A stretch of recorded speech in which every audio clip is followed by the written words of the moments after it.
नमस्कार, आप देख रहे हैं लाइव सिटीज। मैं हूं आपके साथ इंद्र मोहन। महागठबंधन में सीटों के पेच को सुलझाने के लिए दिल्ली में महामंथन चल रही।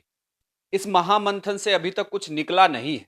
आप जब ये महामंथन दिल्ली में हुई तो इसके बाद तेजस्वी यादव ने कुछ लाइनें कही। पहले आप उस लाइनों को सुनिए, उसके बाद का मैं उसके आगे की बात बताता हूं कि एग्जैक्टली अब होने क्या जा रहा है। आप देखिए, हम अंदर बैठे थे कि आप बैठे थे? आप बैठे थे अंदर कि हम बैठे थे, हमको तो नहीं पता। फाइनल हुआ मतलब अब देखिए, संख्या क्या होगा नहीं होगा, मेरे ख्याल से 2-4 दिन का समय आप लोग दे दीजिए। 2-4 दिन के समय में, क्योंकि अब तो जान रहे हैं 18 से नॉमिनेशन है और ज़्यादा देरी नहीं होगी।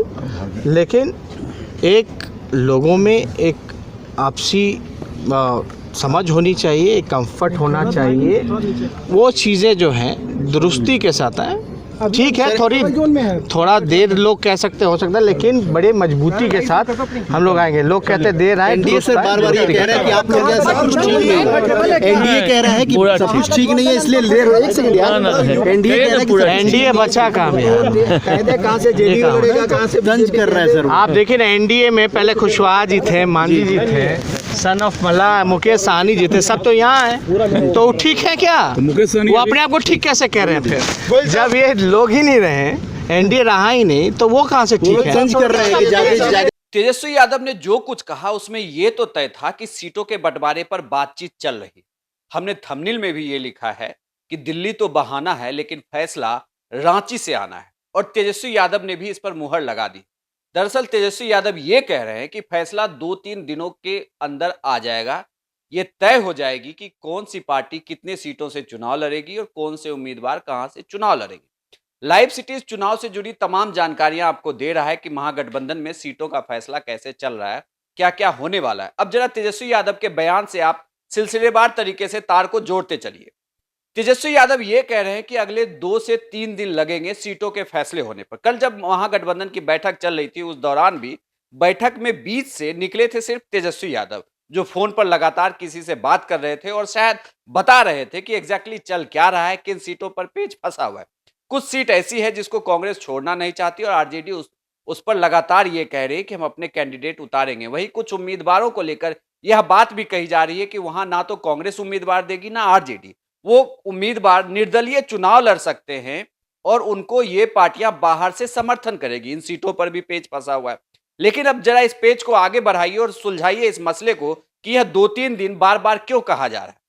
दरअसल कल दिन था बुधवार। यहां से अगर आप 3 दिन जोड़े तो अगली जो तारीख आने वाली है, जो दिन आने वाला है, वह होगा शनिवार।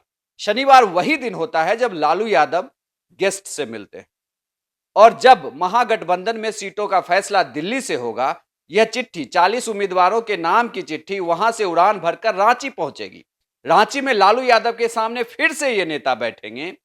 तेजस्वी यादव की मुलाकात हो सकती है शनिवार को। उसके बाद ही यह फैसला लिया जाएगा कि किस सीट पर कौन सा उम्मीदवार होगा। यह भी हो सकता है कि कुछ सीटों के लिए उसके बाद भी आरजेडी फाइट करे या कांग्रेस को झुकना हो। हालांकि जो सीटों का फॉर्मूला लगातार चल रहा है, उस पर कल जब तेजस्वी यादव से पत्रकार ने पूछा कि अंदर क्या बातें हुई, क्या यह माना जाए कि जीतन राम मांझी खुश नहीं थे, उपेंद्र कुशवाहा ने कुछ नहीं कहा। उस मीटिंग के बाद मुकेश सहनी ने, सिर्फ 2 ही नेता बोले, मुख्य तौर से तेजस्वी यादव बोले और शक्ति सिंह गोहिल बोले। लेकिन तेजस्वी यादव ने जो कुछ कहा उसमें वो साफ तरीके से ये कह रहे थे कि अंदर मैं था, मुझे पता है कि क्या बातचीत हुई है, लेकिन उस बातचीत का सारांश दिया नहीं गया। यह कह दिया गया कि 3-4 दिन और लगेंगे। इसका मतलब यह तय है कि लालू यादव अभी भी महागठबंधन की भूमिका में किंग मेकर है। वो एब्सेंटी किंग मेकर जो उन्हें कहा जा रहा था, इस बात को भी अब गलत मान लिया जाए। वो पूर्ण तरीके से किंग मेकर है। वही फैसला करने वाले हैं कि कैसे और कौन सा कैंडिडेट किस सीट से चुनाव लड़ने वाला है। तो जो फैसला दिल्ली में जिस पर महामंथन हो रही है, वह तो बस एक दिखावा है जो हम और आप लगातार उसे देख रहे हैं और ये समझने की कोशिश कर रहे हैं कि शायद सीटों का फैसला वहीं से हो जाए।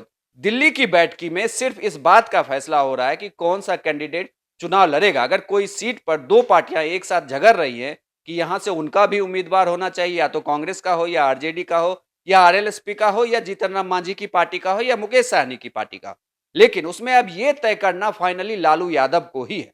लालू यादव ही ये बताएंगे कि कौन सा कैंडिडेट कहां से चुनाव लड़ेगा।